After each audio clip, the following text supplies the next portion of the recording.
There were some traits I had that I did not know I had until I got married. My intentions might have been right, but my mode of communication was wrong. I've had to have some conversations that were not easy to have in marriage. Because when you see yourself through the lens of somebody else, you see other things that you don't see. And this thing about communication is so important because when there is intimacy, there is oneness. And without oneness, the blessing cannot flow from the head to the skirt. The Bible says that one will chase 1,000, but two will chase how many?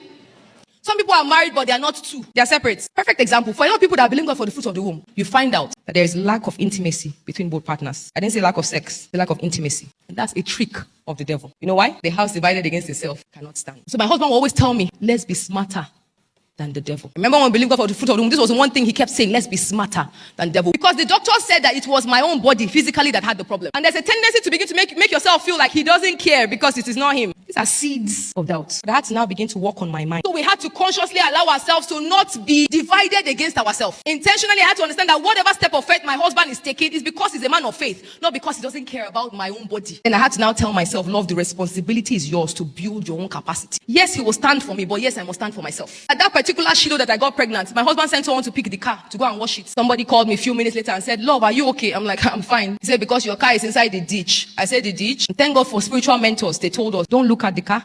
Don't see the car. Don't get yourself worked up about the car. Just tell someone to pick it and take it away from there. And I remember that particular Shiloh was the Shiloh we get pregnant. Exactly 40 weeks after that Shiloh, our daughter was born. What am I saying? The enemy will fight your intimacy. He will fight you from doing what God says. Because if you do what God says, the blessings will come. Because if you are not together, the blessing will not flow. And he knows he has but a short time.